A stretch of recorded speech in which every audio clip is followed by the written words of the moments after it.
was about Abraham in the Old Testament. The second was Jesus. And the third was Solomon. 2 Old Testament, 1 New Testament. It's interesting. You can bicker about all the details you want, but the stories are parallel in analogy. My point is obvious. People love to worship myths and stories of evil as long as the villain, the actions of evil, are dressed up in fancy fringe.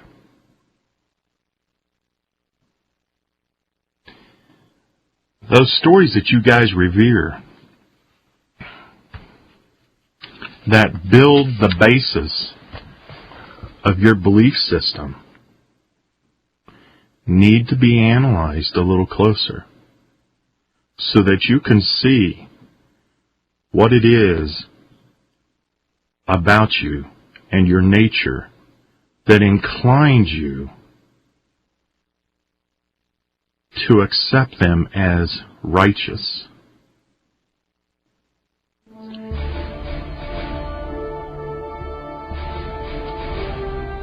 We're going to be talking about Solomon's Temple when we come back.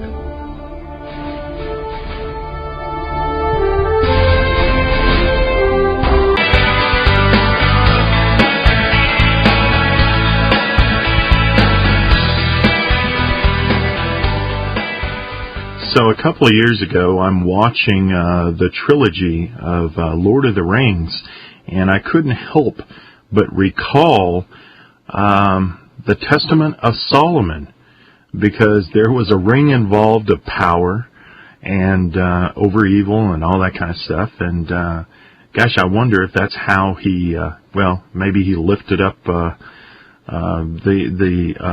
Testament of Solomon and took a few things to do that story. Hey, Jeffrey, how are you doing tonight? Doing great. How about you? I'm plugging away, man. You've come across Solomon's the Testament of Solomon, I bet, in your studies over the years?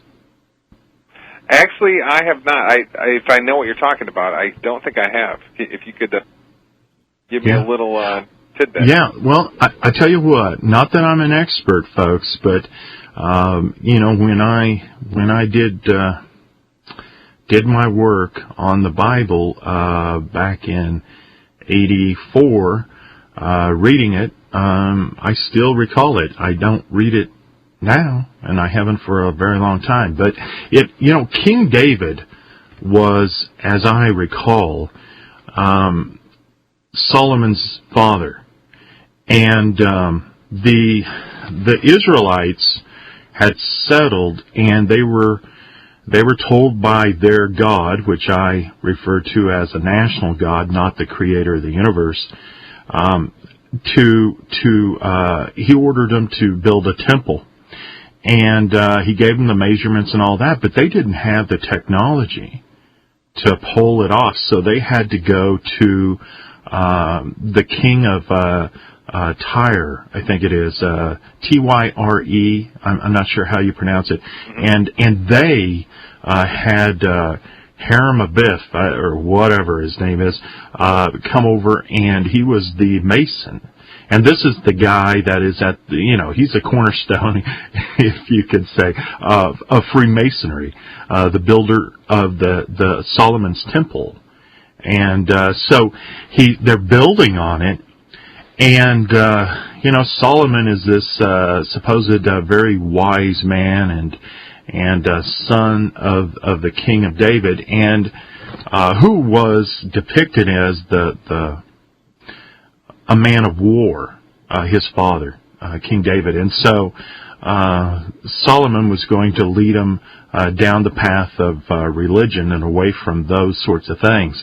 And so they go and they pick out this hill that they are to build it on. And it's interesting because I recall it as Mount Moriah.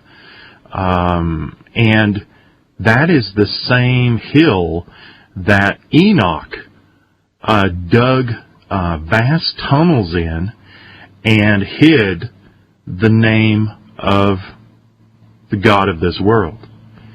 And so it is still today, that's the Temple Mount that is there, that resides there, but it's the Dome of the Rock that's sitting on top of it.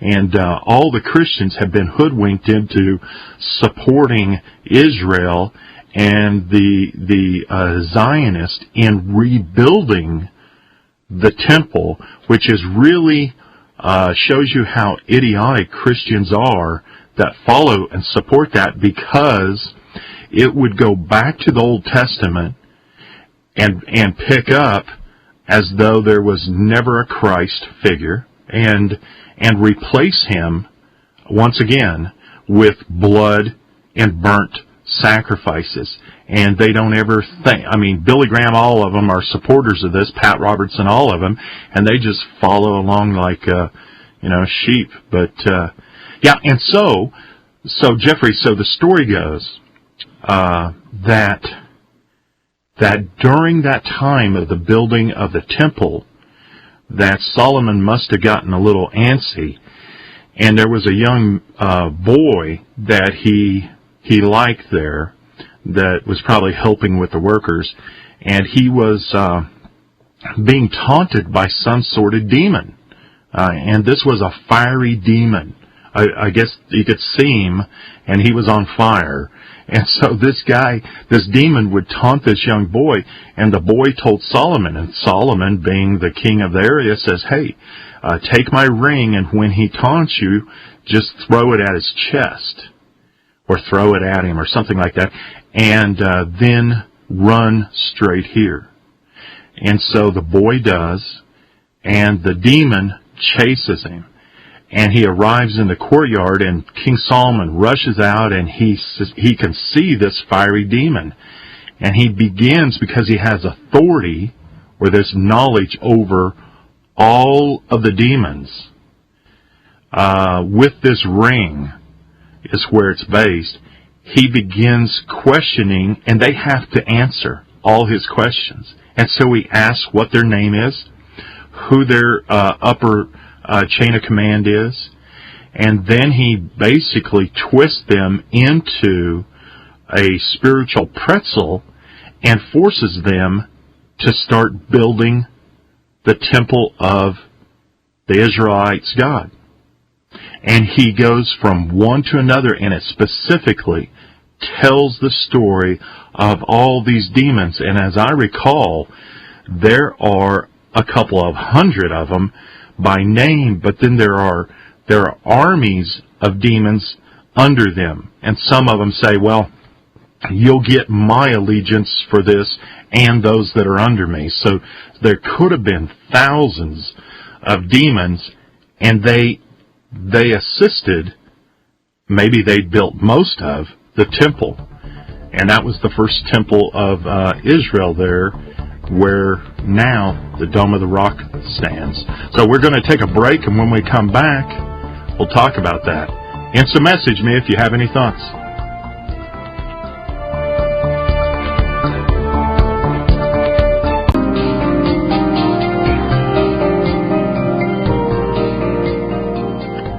Yes, indeed. The more the deeper you look into all the great stories, folks, they're always linked into other religions, but the twists and turns. And my gift has always been to be objective about it, to approach it from a fresh point of view rather than somebody else's. And I would suggest that you try really hard to do that, so that you can understand it better rather than just spew and belch the beliefs of people that you will never